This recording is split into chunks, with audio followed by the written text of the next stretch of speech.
हाँ प्यारे बच्चों, आप लोगों ने पिछले वीडियो में 16 वर्ड्स के अर्थ, उसकी उत्पत्ति के विषय में आप लोगों ने अच्छे से समझा था। आज हम लोग 17 to 40 वर्ड्स की उत्पत्ति के विषय में, इसके पीछे जितने भी रहस्य छुपे हुए हैं उसके विषय में चर्चा करेंगे। आज नया कॉमन वर्ड आ रहा है 17 नंबर पे, लेबोरेटरी। इस वर्ड से आप भली भांति परिचित हो गए। लेबोरेटरी जिसे हिंदी में बच्चों हम लोग प्रयोगशाला कहते हैं। वास्तव में प्रयोगशाला कुछ और नहीं, यानी जो लेबोरेटरी है वो कुछ और नहीं बल्कि मेहनत करने की जगह है। वैसे लेबोरेटरी माने प्रयोगशाला, लेकिन लेबोरेटरी का मतलब क्या हुआ? मेहनत करने की जगह। यह लेबोरेटरी शब्द अगर देखा जाए तो देखो, लेबर निकला हुआ ना, लेबर, LABOUR होता है, वो लेबर परिश्रम वाला हुआ। और लेबरर माने परिश्रम करने वाला। अर्थात ये जो लेबोरेटरी शब्द से ही स्पष्ट हो जाता है लेबर। लेबर का अर्थ होता है, आप इसको कष्ट भी कह सकते हो, लेबर को आप मेहनत भी कह सकते हो, लेबर को आप श्रम भी कह सकते हो। चाहे कष्ट कहो, चाहे मेहनत कहो, चाहे शब्द आप श्रम कहो। और लेबर के अंत में आया हुआ जो औरी है, मैं यहाँ दूसरा पेज निकाल के थोड़ा समझाऊँ तो और आपको समझ में आ जाएगा। यानी ये हो गया लेबर, हम इसका लेबर ले रहे हैं, जो लेबोरेटरी का है उसका नहीं, प्लस ORY ये ले रहे हैं। तो अर्थ क्या हो जाएगा बेटा इसका? इस लेबर का अर्थ हो गया श्रम या परिश्रम, या आप कह सकते हो मेहनत हो गया। और औरी का मतलब होता है एक प्रकार से स्थान, यानी इस लेबर में ORY स्थान दिखाने वाला प्रत्यय है एक प्रकार से। तो इस प्रकार लेबोरेटरी का मतलब हो गया वह स्थान जहाँ पर लोग मेहनत करते हैं, श्रम करते हैं। लेकिन वर्तमान समय में हम लोग लेबोरेटरी का अर्थ प्रयोगशाला के रूप में लेते हैं। नेक्स्ट आओ, हाइड्रा हेडेड। जो बायो पढ़ते हैं या हाई स्कूल में ही आप लोग हाइड्रा वर्ड सुने होंगे। वैसे इसकी जो एक कहानी है वो भी बहुत ही इंटरेस्टिंग है। वास्तव में बेटा हाइड्रा नाम का एक राक्षस था, माने जल राक्षस, पानी के भीतर रहने वाला जल राक्षस था। और इस जल राक्षस के 9 सिर थे। कितने सिर थे बेटा? 9 हेड थे। इस शरारती राक्षस को जान से मारने का आदेश हरकुलिस नामक एक व्यक्ति को दिया गया। ये सब जो भी कैरेक्टर हैं वो इंग्लिश नाटकों के, इंग्लिश महाकाव्यों के, इंग्लिश कहानियों के ही कैरेक्टर्स हैं। तो हरकुलिस नामक एक व्यक्ति को यह काम दिया गया। स्पेलिंग याद रखना, हरकुलिस माने होता भी है अत्यधिक शक्तिशाली। हरकुलिस नामक एक व्यक्ति को दिया गया, लेकिन इस राक्षस को जान से मारना बेटा आसान नहीं था, क्योंकि इसका एक सिर जैसे ही कटता था उसके स्थान पर तुरंत 2 सिर उग आते थे। लेकिन एक कंडीशन इसके साथ यह भी थी कि उसका सिर कटते ही अगर उस स्थान पर आग से दाग दिया जाए, यानी आग वहाँ पर लगा दी जाए, आग से टच करा दिया जाए, तो नया सिर नहीं आता था। इसीलिए हरकुलिस की सहायता के लिए एक आदमी दिया गया कि बेटा तू जा और हरकुलिस की मदद कर। उस आदमी का माने जो आदमी गया उसके साथ हरकुलिस की सहायता के लिए, एक प्रकार से दाग देने वाला व्यक्ति गया, क्योंकि हरकुलिस मारेगा, शीश काटेगा, और दूसरा व्यक्ति जो जाएगा वो उसे दाग देगा। और इस तरीके से हरकुलिस सर काटता था, दूसरा आदमी जो साथ में गया था वह उस राक्षस के कटे हुए स्थान को दाग देता था। इस तरीके से हरकुलिस ने हाइड्रा को मार दिया। हरकुलिस के पराक्रम से राक्षस तो मर गया बेटा, लेकिन उसका नाम जो था वो रह गया।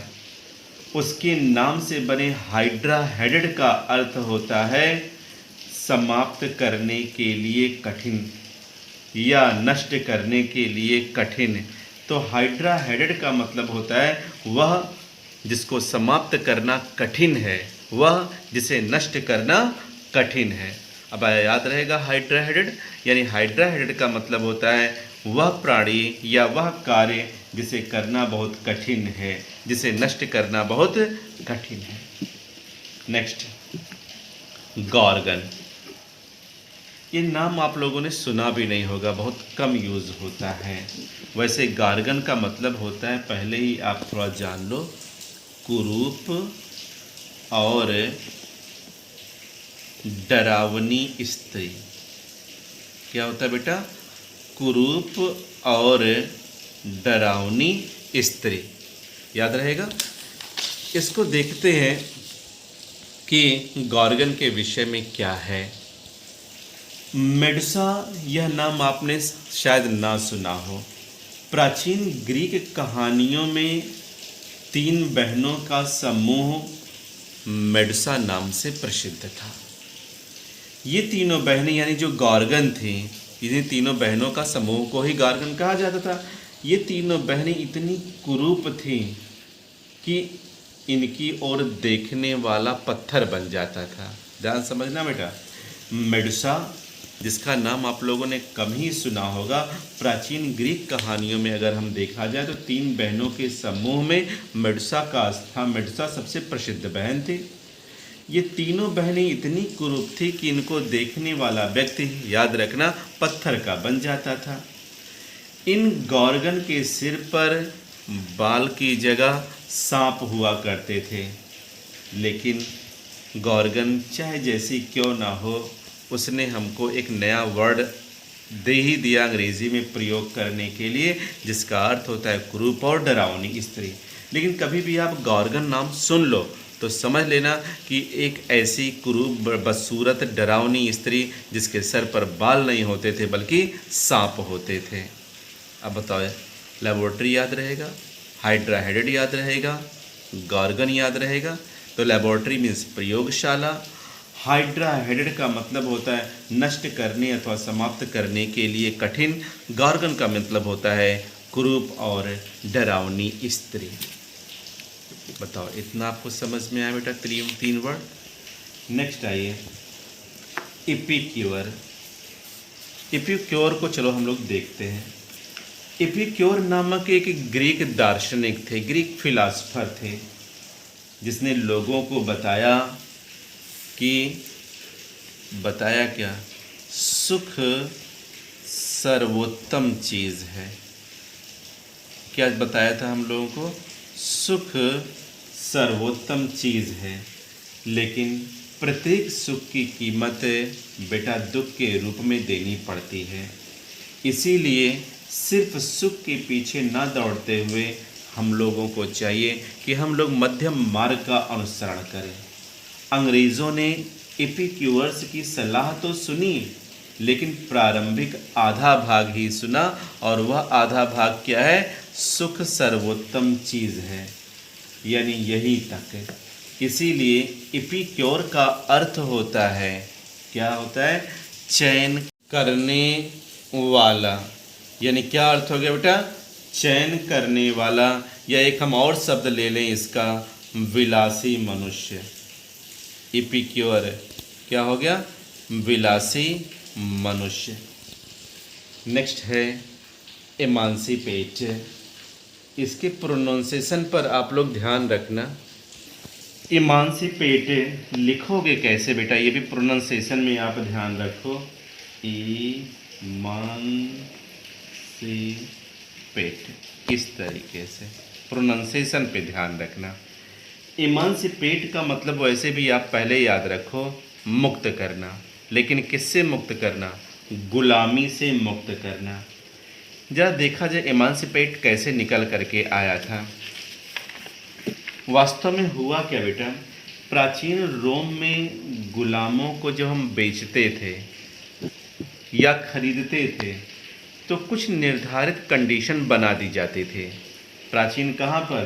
प्राचीन रोम में गुलामों को खरीदते और बेचते समय कुछ कंडीशन बना दी जाती थी। जैसे गुलाम को खरीदने के उपरांत खरीदने वाला उस गुलाम पर अपनी मिल्कियत दर्शाने के लिए उस गुलाम पर अपना हाथ रख देता था।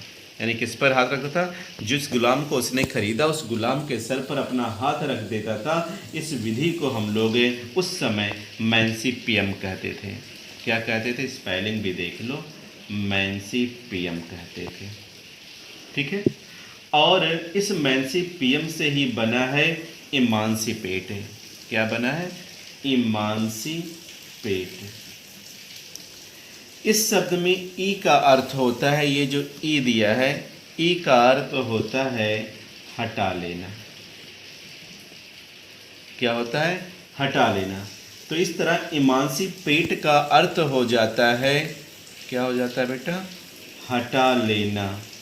लेकिन क्या हटा लेना? हाथ हटा लेना। और गुलाम को हम मुक्त, मैंने एक प्रकार से कहा कि अब हम इस गुलाम के सर से अपना हाथ हटा लेते हैं, अर्थात आज से हम इस गुलाम को मुक्त कर देते हैं। यानी दूसरे शब्द में हम आज कह सकते हैं इसको कि इमांसिपेट का मतलब होता है उसके सर से हाथ हटा लेना, अर्थात गुलाम को गुलामी से मुक्त कर देना। तो इमांसिपेट का मतलब होता है मुक्त करना। नेक्स्ट आओ 11। हर बच्चा प्रारंभिक स्थिति में जब पढ़ाई शुरू करता है तो टेबल याद करता है, काउंटिंग याद करता है। आपने भी पढ़ा होगा 11, 12, 13, 14। लेकिन आज इसके इतिहास के विषय में समझो कि ये 11 ही हम क्यों पढ़ रहे हैं।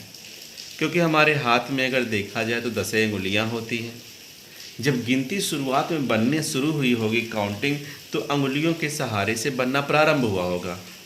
पता चला 10 ही अंगुलियां हैं, तो बड़ी प्रॉब्लम आई होगी। और ज़रा हम लोग भी समझते हैं ये प्रॉब्लम किस तरीके से आई थी। बेटा, गिनने के लिए उंगलियों का प्रयोग अगर देखा जाए तो उतना ही प्राचीन है जितना मानव प्राचीन है।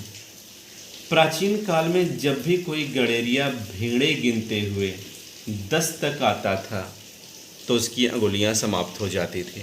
क्योंकि जो गडेरिया होते थे वो 100, 200 ऐसे भेड़े लेकर के चलते थे। अगर काउंटिंग नहीं होगी तो पता चला कि कुछ भेड़े जंगल में ही छूट जाएंगे, शेर का, भेड़ियों का शिकार बन जाएंगे। तो जब भेड़ों को गिनते थे तो 10 पर ही उनकी अंगुलियां जो होती थी समाप्त हो जाती थी। इसीलिए 10 तक गिनने के उपरांत भी अगर उसके पास एक भेड़ बच जाती थी, मान लो 10 तक काउंटिंग किया, एक भेड़ बच गई जिसको वर्तमान में हम 11वां तो कह सकते हैं, तो उसके सामने बड़ी समस्या आ जाती थी।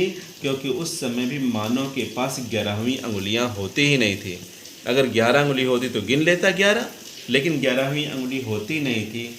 तो ऐसे समय में सिर्फ एंडलिफन कह देना ही काफ़ी होता था। क्या कह देता था?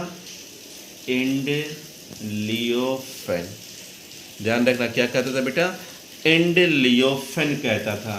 यानी एंडलियोफेन का मतलब होता है एक और बची हुई। क्या बोलता था? एंडलियोफेन का बोलता था। एंडलियोफेन का मतलब होता था एक और बची हुई। इसी एंडलियोफेन नामक शब्द से आज का हमारा ये जो 11 है वह बना है। और अगर 10 तक गिनने के उपरांत मान लो 2 भेड़ें बची रह जाती थी तो हम लोग उसको क्या कहते थे? 12 कह देते थे। 11वीं के लिए क्या कहते थे? एंडलियोफेन कहते थे। एक भेड़ बची हुई, 2 भेड़ बची हुई तो क्या बोल देते थे? 12 है। इसका अर्थ होता था 2 बची। इसी से हमारा 12 शब्द भी बना है। तो इस तरीके से ज़रूरत के आधार पर धीरे धीरे एंडलियोफेन की तरह 12 की तरह पूरी गिनती का सृजन हो गया है। अब बताओ 11 का मतलब समझ में आया? नेक्स्ट आओ इको। इको बहुत शब्द आप लोगों ने सुना होगा। इको का मतलब होता है प्रतिध्वनि या गुंजन। जैसे कुएं में के ऊपर हम जगत पे खड़े होकर के जोर से चिल्लाएं तो एक आवाज़ बाहर आती है कुएं के भीतर से, वही इको कहलाती है। लेकिन थोड़ा इसकी भी स्टोरी समझ लो। प्राचीन ग्रीक दंत कथाओं में को अगर हम देखें, उनके अकॉर्डिंग अगर हम लोग देखते हैं तो हम पाते हैं कि वायु और पृथ्वी की बेटी, यानी किसकी किसकी? वायु की और पृथ्वी की बेटी का नाम था इको। ध्यान से स्पेलिंग देखना। यह इको आकाश की रानी हेरा की सेविका थी। दोनों को याद रखना। इको कौन थी? वायु और पृथ्वी की बेटी थी। हेरा कौन थी? आकाश की रानी थी। आकाश की रानी हेरा की सेविका थी। कौन था हेरा? आकाश की रानी। इको नामक, एक बार इस इको नामक सेविका से कुछ गलती हो गई। ध्यान समझना बेटा। एक बार हेरा की सेविका इको से कुछ गलती हो गई। इस गलती की सजा के तौर पर इको की बोलने की सारी शक्ति ही छीन ली गई थी। सिर्फ इतनी शक्ति उसके पास बची कि दूसरों ने उससे जो कुछ कहा हो उस शब्द को वह तुरंत दोहरा सके। बस इतना ही बचा था उसके पास शक्ति कि कोई कुछ कहता था तो वह उसको तुरंत दोहरा सके। और इसी दोहराने की प्रवृत्ति से इस नए वर्ड को हम लोगों ने अंग्रेजी साहित्य में ले लिया है, जिसका नाम है इको। और इको का मतलब होता है गुंजन या प्रतिध्वनि। याद रहेगा क्या होता है इको का मतलब? प्रतिध्वनि। ऐसे हर शब्द की कोई ना कोई छोटी छोटी कहानी है जिसको आप समझने का प्रयास करो। फिर भी हम एक बार और आपको इसको इको को समझा देते हैं कि पृथ्वी और वायु की बेटी का नाम था इको, जो आकाश की रानी हेरा की सेविका थी। एक बार इको से कोई गलती हो गई तो हेरा ने इसकी बोलने की शक्ति छीन ली। केवल इतनी ही शक्ति इसके पास शेष रह गई थी कि अगर कोई उससे कुछ कहता था तो वह उतने ही शब्द को, सिर्फ जितना सामने वाले ने बोला उतने ही शब्द को तुरंत दोहरा सके। इसी दोहराने की प्रवृत्ति से हम लोगों ने इको शब्द को अपने अंग्रेजी साहित्य में शामिल किया, जिसका अर्थ होता है गुंजन। नेक्स्ट, डिजीज माने सब जानते हो रोग या बीमारी। डिजीज का अर्थ होता है, वैसे भी समझो, बीमारी। डिजीज में ये जो डिस शब्द है ये नकारात्मकता अथवा उल्टा का भाव रखता है। कैसा भाव रखता है ये? ध्यान रखना, दो भाव कह सकते हो, नकारात्मकता का भाव या उल्टा का भाव रखता है। यानी एक प्रकार से यह उल्टा का अर्थ या नकारात्मकता या ये डिस शब्द है वो उपसर्ग है। और ईज, ये भी तो है डिजीज में ईज। ईज का मतलब होता है स्वस्थ तथा आराम होने की स्थिति। और इस तरीके से अगर डिस और ईज को एक में मिला दिया जाए, डिस को और ईज को एक में मिला दिया जाए तो ईज का मतलब हो गया बेटा स्वस्थ होने की स्थिति। क्या हो गया? स्वस्थ होने की स्थिति। और डिस नकारात्मकता शो करता है, यानी नहीं, यानी वह व्यक्ति जो स्वस्थ होने की स्थिति में नहीं है या स्वस्थ ना होने की स्थिति को ही हम डिजीज़ कहते हैं। डिजीज़ का मतलब हो गया, होता है रोग या बीमारी। अब बताइए इसकी याद रहेगा डिजीज़ क्या? नेक्स्ट आइए, डिस्काउंट। वैसे भी डिस्काउंट सब लोग जानते हैं। दुकान पे कुछ खरीदने के लिए जाते हो तो डिस्काउंट मांगते हो। मॉल वॉल में आप जाते हो, बिग बाज़ार में जाते हो, वी मार्ट रोड में जाते हो, तो हर जगह डिस्काउंट का लेबल लगा होता है। तो डिस्काउंट का मतलब होता है छूट। डिस्काउंट, इस शब्द में डिस और काउंट को ध्यान से देख समझो, डिस और काउंट, इन दोनों को अलग अलग अर्थ देखने में इसका अर्थ हमको पता चलता है रियायत देना, छूट देना। इससे स्पष्ट हो जाता है डिस्काउंट में काउंट का अर्थ होता है गिनना और डिस का अर्थ होता है उल्टा, यानी उल्टा गिनना। क्या हो गया? काउंट माने गिनना, डिस माने उल्टा, उल्टा गिनना अर्थात छूट देना। और इस तरीके से अगर हम लोग देखें तो डिस्काउंट का मतलब होता है उल्टा गिनना। सपोज करो 100 रुपये की कोई चीज़ आप ले रहे हो, इस पर आपको 20 रुपये का डिस्काउंट मिल रहा है, तो पीछे से 20 रुपये आपको छोड़ दिया जाता है आगे से थोड़ी छोड़ा जाता है कि 20 रुपये से ले 21 रुपये से 100 रुपये तक आप दीजिए। आप दो कितना, 100 रुपये कीमत लगी हुई है तो 20 रुपये डिस्काउंट हो गया, तो आप पीछे से 20 हटा देते हो, अर्थात उसे आप कितने रुपए देते हो, 80 रुपये देते हो। यानी 100 में हम पीछे से गिनेंगे 99, 98, 97, 96, 95, अर्थात वह सामान आपको 80 रुपये में मिलती है। तो डिस्काउंट का मतलब होता है छूट या रियायत। नेक्स्ट आओ डिज़ास्टर, इसका प्रोनाउंसिएशन पे ध्यान रखना। कैसे लिखोगे बेटा, डिजा, जा के नीचे नुक्ता लगेगा, डिज़ास्टर। और आप सब जानते हो डिज़ास्टर का मतलब होता है आपत्ति, विपत्ति या संकट। चलो इसको देखते हैं फिर भी। डिज़ास्टर, DISASTER, रटे हो गए आप लोग। डिज़ास्टर माने विपत्ति या विनाश, लेकिन यहाँ आप थोड़ी दूसरी तरीके से रटा जाए।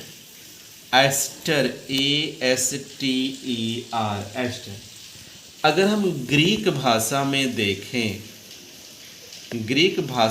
देखें तो एस्टर का मतलब होता है तारा।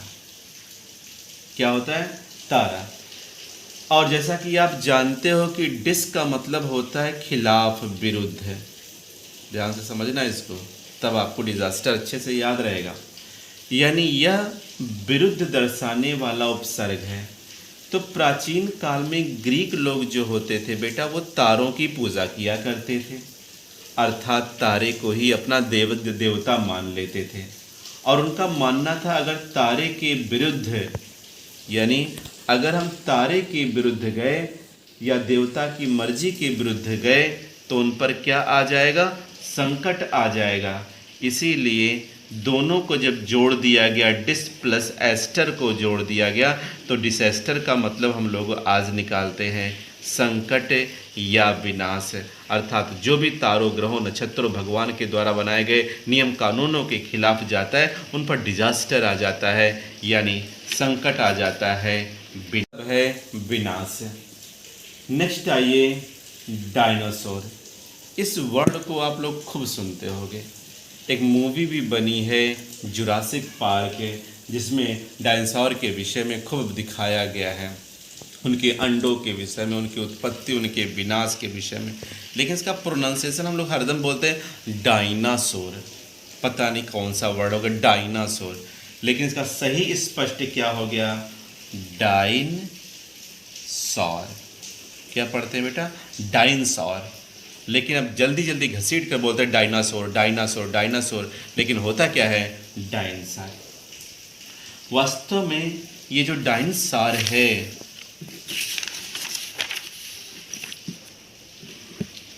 ये जो डायनासोर है, ये ग्रीक भाषा के डैनस वर्ड से निकला है, DEINOS। प्रोनाउंसिएशन और स्पेलिंग देखना। डायनस और सॉरस इन दो शब्दों से मिलकर बना है, जिसमें डायनस का अर्थ होता है बेटा डरावना, और सरस का अर्थ होता है कैमिलियन यानी गिरगिट। यानी क्या हो गया, डरावनी गिरगिट है। इसलिए डायनासोर का नाम हम लोग गिरगिट के रूप में लेते हैं। और ऐसा भयानक गिरगिट है जो देखने में और फील करने में ही हमारी रूह को कपा जाती है। तो डायनासोर का मतलब होता है डरावनी गिरगिट, या ये लोग जो हैं वो गिरगिट प्रजाति के लोग ही होते हैं। अब इनका वजूद इस संसार में नहीं है। नेक्स्ट आओ कॉमरेड। प्रोनाउंसिएशन फिर ध्यान से देखना, क्या कहेंगे, कॉमरेड। यहाँ नीचे हलंत लगा दिया जाए। कॉमरेड, कॉमरेड का मतलब होता है साथी, मित्र, दोस्त या सहयोगी। लैटिन भाषा में अगर हम लोग जाएं तो एक वर्ड बना था कैमेरा, CAMERA। जैसे आज हम लोग कमरा कमरा बोलते हैं, वही प्राचीन भाषा के लैटिन भाषा के शब्द का था, जिसका अर्थ होता है वर्तमान में हम लोग कहें कमरा यानी रूम। यह शब्द स्पेनिश भाषा के कैमरा CAMARA, या ध्यान रखिएगा ए में ई लग गया तो लैटिन भाषा हो गई, ए लग गया तो समझ लेना स्पेनिश भाषा हो गई। आप हिंदी में वर्तमान में ये दोनों शब्दों को देखकर आपको कमरा शब्द याद आ रहा होगा। बिल्कुल उसी तरीके से इसी कैमरा से कामरेड शब्द बना है, जिसका अर्थ होता है एक ही कमरे में साथ रहने वाला, यानी दूसरे शब्दों में बेटा हम कह सकते हैं रूममेट। इसी शब्द से आगे हमने मिला लिया कामरेड, जिसका अर्थ होता है साथी, मित्र या सहयोगी। नेक्स्ट आओ क्लोव। प्रोनाउंसिएशन देख लो क्या है क्लोव। इसको थोड़ा हम लोग यहाँ हटा करके लिखें क्लोव। क्लोव को वर्तमान में आप लोग जानते हो लौंग कहते हैं, और लौंग की जो शेप होती है आप देखो ऊपर फूल होता है और नीचे ऐसे होता है। बिल्कुल सेम शेप में आप देखो कीली भी होती है। क्लोव शब्द अगर देखें हम लोग, ये लैटिन भाषा के क्लोविस से CLOVIS क्लोविस से बना हुआ है। इस क्लोविस का अर्थ होता है, क्या होता है बेटा, कील होता है। और लौंग तथा कील जो हमने अभी आपको बना करके दिखाया, लौंग और कील के आकार में जो समानता होती है उसे देखते हुए जिसने भी लौंग को पहली बार क्लोव कहा होगा उसने ऐसा क्यों कहा ये समझने में हम लोग कोई गलती नहीं कर सकते, क्योंकि उसने क्लोव को सिर्फ और सिर्फ कील के आधार पर ही कहा होगा, अर्थात इसी क्लोविस से निकाल करके उसका नाम क्लोव रख दिया होगा। यानी लैटिन भाषा के क्लोविस शब्द से क्लोव वर्ड निकला है, जिसको वर्तमान में हम लोग लौंग कहते हैं। Next climate. क्लाइमेट का मतलब मौसम या जलवायु।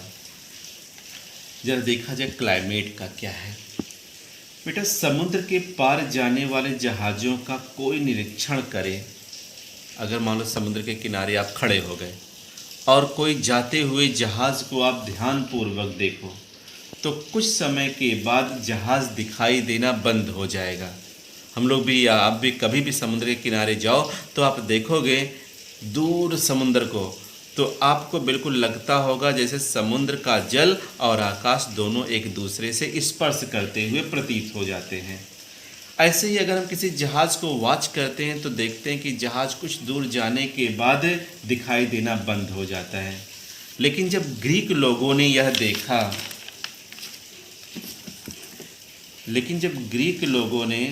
पहले क्लाइमेट को देख लें। ग्रीक लोगों ने जब यह देखा तो उन्हें लगा वास्तव में समुद्र में ढलान है।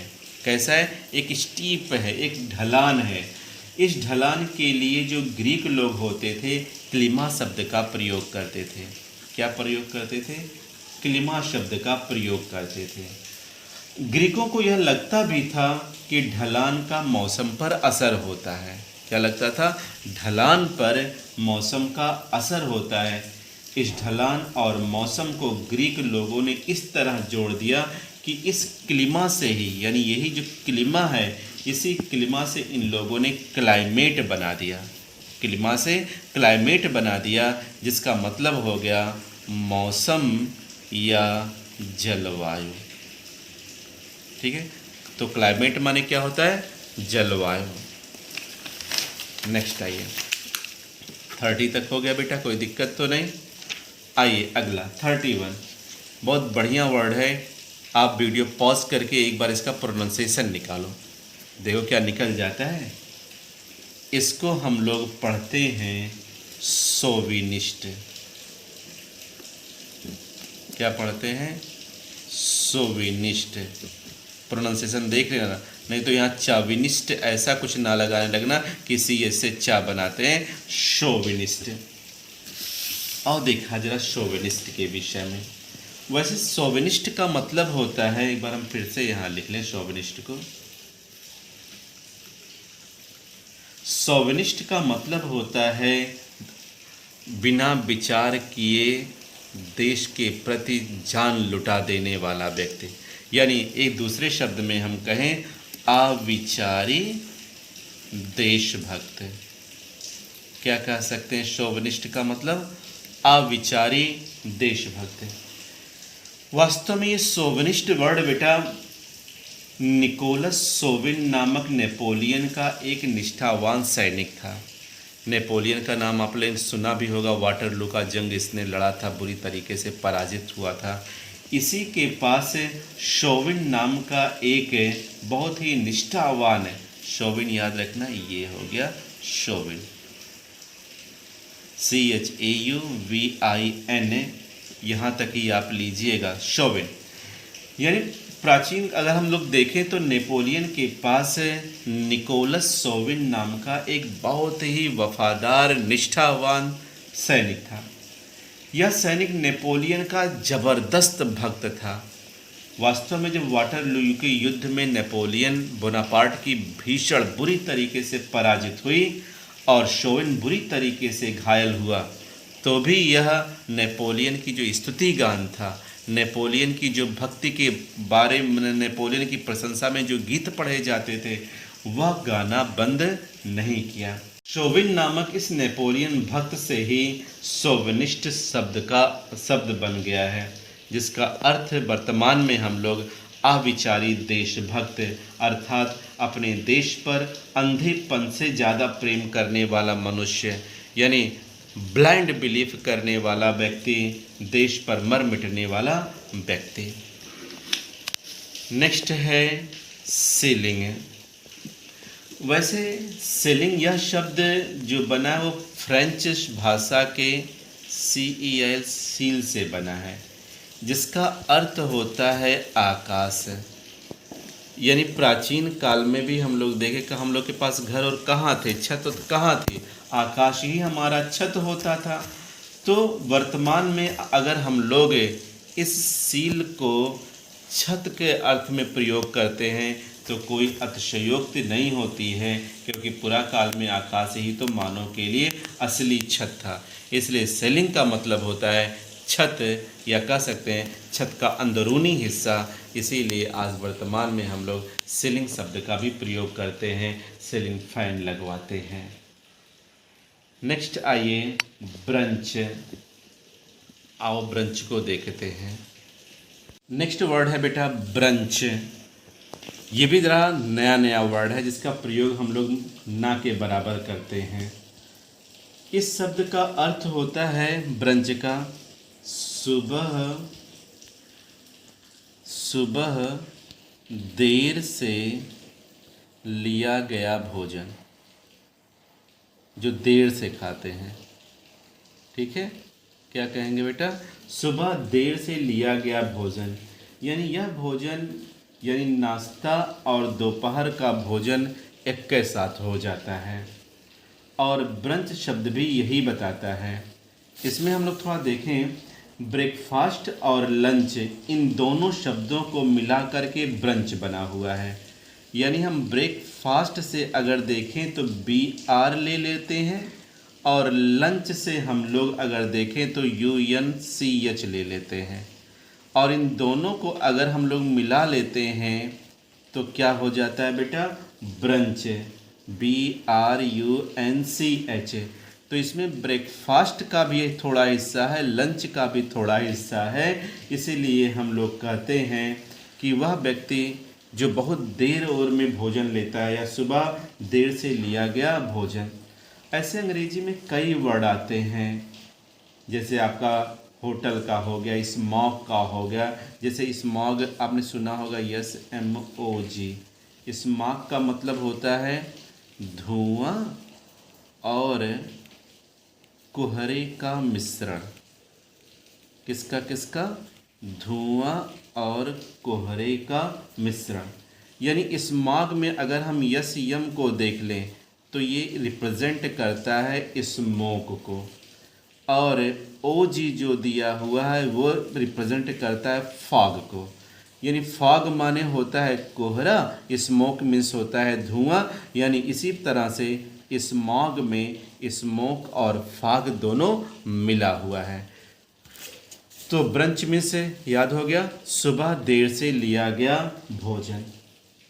नेक्स्ट ब्रेकफास्ट, ये सब आप जानते होंगे कि ब्रेकफास्ट का मतलब होता है नाश्ता, यानी आपका सुपरिचित यह जो शब्द है ब्रेकफास्ट, ब्रेक और फास्ट, ब्रेक और फास्ट दो शब्दों से मिलकर बना है। बेटा आप जानते हो कि ब्रेक मतलब होता है तोड़ना, फास्ट माने होता है उपवास है, यानी उपवास तोड़ना। तो जब आप सुबह ब्रेकफास्ट करते हो तो आप दूसरे शब्दों में रात भर का उपवास ही तोड़ते हो। तो इसीलिए कहते हैं ब्रेकफास्ट माने नाश्ता, यानी पूरी रात का उपवास तोड़ना। नेक्स्ट बाइकाट, बाइकाट का मतलब होता है बहिष्कार करना। क्या होता है बेटा? बहिष्कार करना। इसकी थोड़ी स्टोरी है बढ़िया, इसको आप ध्यान रखो। कैप्टन चार्ल्स बाइकाट, नाम याद रखना। कैप्टन चार्ल्स बाइकाट नाम का एक आदमी था, एक आयरिश सरदार की जमीन और दूसरी संपत्ति का बाइकाट एजेंट भी था। बेटा सन 1880 की यह घटना है। इस बाइकाट द्वारा की गई भारी किराए वृद्धि के निषेधार्थ किराएदारों ने इसका बहिष्कार करना प्रारंभ कर दिया। स्थानीय दुकानदारों ने उसे कुछ भी बेचना बंद हो कर दिया। उसकी सारी संपत्ति नष्ट हो गई, इसीलिए वह आयरलैंड को छोड़ करके इंग्लैंड चला गया। लेकिन जाते जाते हमको इस व्यक्ति ने एक नया वर्ड दे दिया जिसका नाम था बाइकाट, जिसका अर्थ होता है बहिष्कार करना। ठीक है, नेक्स्ट अगला है, नेक्स्ट वर्ड अगला देखा जाए हम लोग बाइकाट के अलावा बाउडलराइज। प्रोनाउंसिएशन इसका हम लोग जब लिखेंगे तो क्या लिखेंगे? बाउड, यहाँ हलंत लगाओगे, बाउडलराइज। बाउडलराइज का मतलब ही होता है हटाना, रिमूव कर देना। यह शब्द थॉमस बाउल्डर, वर्ड देख लें क्या क्या है, थॉमस बाउडलर, इस आदमी के नाम पर ही बना था। थॉमस बाउडलर ने सन 1818 में शेक्सपियर का जो एक कार्य था, शेक्सपियर ने जितने भी नाटक लिखे थे उस पर उसने एक पुस्तक प्रकाशित की जिसका नाम था फैमिली पीरियाडिक। यानी थॉमस बाउडलर ने फैमिली पीरियाडिक लिखा जिसमें वास्तव में विलियम शेक्सपियर के 3700 नाटक के विषय में कुछ कुछ हिस्सा मिला करके रखा गया था। इस आवृत्ति में से ऐसी चीज़ों को हटाया गया था जो परिवार के छोटे बड़े सदस्यों के सामने जोर से पढ़ सकना मुश्किल होता है। यह आवृत्ति प्रकाशित कर बाउडलर ने खुद के नाम को अमर करने के लिए इसे बाउडलराइज, क्या वर्ड कहेंगे? बाउडलराइज नाम शब्द दे दिया, जिसका अर्थ होता है किताब में से बच्चों के लिए उचित न होने वाले भाग को हटाना। यानी किताब में बच्चों के लिए वे शब्द जो ना प्रयोग किए जाएं उनको हटाना, यानी ऐसे ऐसे शब्द जो हम बच्चों के सम्मुख या घर और परिवार के सम्मुख ना बोल सकें, ऐसे ही शब्द को हटा देने की प्रक्रिया ही कहलाती है बाउडलराइज। इतना समझ में आ गया बाउडलराइज का मतलब? नेक्स्ट देखिए बेटा, अगला वर्ड है हम लोगों के सम्मुख है बॉबी। एक बहुत अमर फिल्म भी थी राजेश खन्ना साहब की, डिम्पल कपाड़िया साहब की। कौन सी मूवी थी बेटा? बॉबी, जिसके गाने भी खूब हिट हुए थे और आप लोग उसको आज भी गानों को देखते होंगे।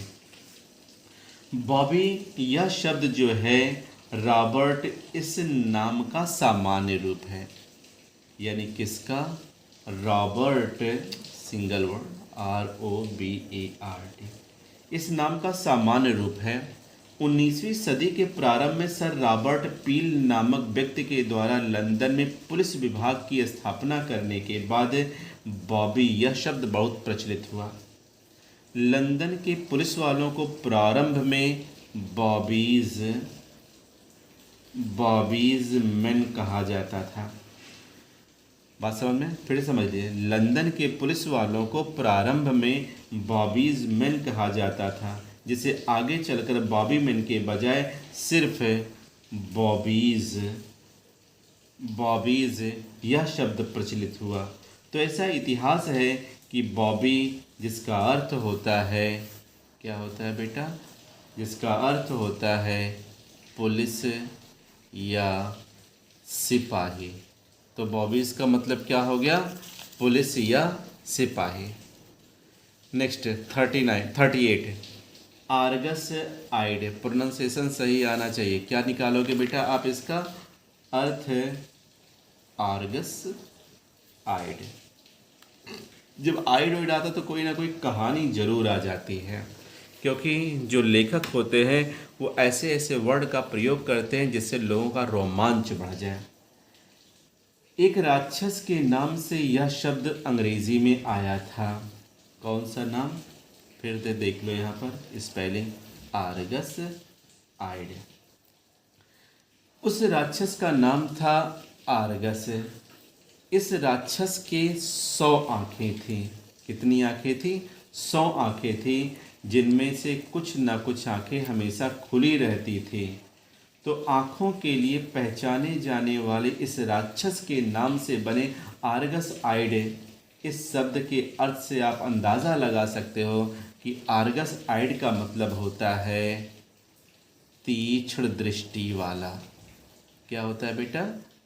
तीक्ष्ण दृष्टि वाला। या इससे नहीं संतुष्ट हो तो ये लिख लो, जागरूक यानी काटियस, सतर्क, आप इसको सावधान कहो या दक्ष कहो या कुशल कहो। तो आर्गस आइड का मतलब तीक्ष्ण दृष्टि वाला, जागरूक, सावधान, दक्ष। नेक्स्ट एम्बिडेक्स्ट्रस। एम्बिडेक्स्ट्रस का मतलब होता है, वैसे भी समझ लो, जो दोनों हाथों से या दोनों दाहिने हाथों वाला या दोनों हाथों से कार्य करने में कुशल होने वाला या दोनों हाथ समान कुशलता से प्रयोग कर सकने वाला, एम्बिडेक्स्ट्रस। वैसे डेक्स्ट्रस का मतलब ही होता है कुशल और एम्बी मतलब होता है दो, तो यानी दोनों हाथ समान कुशलता से प्रयोग कर सकने वाला। इसका भी थोड़ा सा हम लोग प्रोनाउंसिएशन करके संधि विच्छेद करके देख लें। यह शब्द बना है लैटिन भाषा के डेक्स्टर। किससे बना है? लैटिन भाषा के डेक्स्टर से। और डेक्स्टर का अर्थ होता है बेटा दाहिना हाथ, और उसके आगे आपका लगा है एमबी। एमबी का मतलब होता है दोनों, ठीक है। और ओ यू एस का अर्थ होता है वाला। अब तीनों वर्ड मैंने आपके सामने निकाल दिया, किसका किसका? एमबी का, डेक्स्टरस का भी, सबका। तो डेक्स्टर, एमबी और ओवस तीनों हो गया। तो डेक्स्टर का अर्थ हो गया दाहिना हाथ, एमबी का अर्थ हो गया दोनों, ओवस का अर्थ हो गया वाला, अर्थात एम्बी डेक्स्ट्रस का अर्थ हो गया दोनों दाहिने हाथ वाला। दुनिया में कहीं भी दाहिना हाथ सामान्यतः कुशलता का प्रतीक माना जाता है। इसीलिए जब हम किसी को एम्बी डेक्स्ट्रस कहते हैं तो हमारा अर्थ होता है अपने दोनों हाथ समान कुशलता से प्रयोग कर सकने वाला, यानी वह व्यक्ति जो अपने दोनों हाथों को बिल्कुल समान प्रयोग करता है उसे कहते हैं एम्बिडेक्स्ट्रस। वैसे आप जानते भी हो किसी का बायां हाथ बढ़िया चलता है, किसी का दाहिना हाथ बढ़िया चलता है, लेकिन जिसका दोनों हाथ बढ़िया चलेगा उसको हम लोग क्या कहेंगे? एम्बिडेक्स्ट्रस। और लास्ट वर्ड है बेटा आज का अल्फ़ाबेट है, इसको भी हम लोग थोड़ा देख लें। अल्फ़ाबेट, जिसको हिंदी में हम लोग क्या कहते हैं? वर्णमाला। अंग्रेज़ी में अल्फ़ाबेट A to Z पूरा अगर देखते हैं तो अल्फ़ाबेट।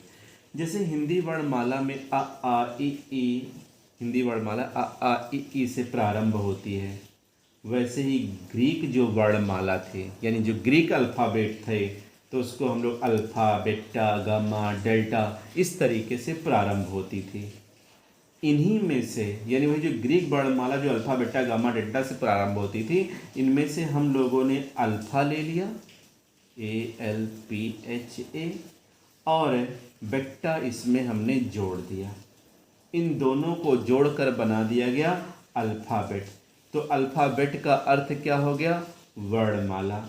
यानी वर्णमाला को अल्फ़ाबेट कहना तर्कसंगत है, क्योंकि हम किसी भी भाषा के अल्फ़ाबेट अगर सीखते हैं, यानी दूसरे शब्दों में हम उस भाषा के अल्फ़ा बीटा गामा को ही सीखते हैं। तो ये था बेटा आप लोगों का 40 वर्ड। इन 40 जो इसमें जो भी आपको हिस्ट्री मिली है, उस हिस्ट्री को भी आप याद करो, ताकि आपका ज्ञान बढ़े और आप किसी शब्द की उत्पत्ति के विषय में अच्छी तरीके से जागरूक हो जाओ। ओके बेटा, गुड नाइट।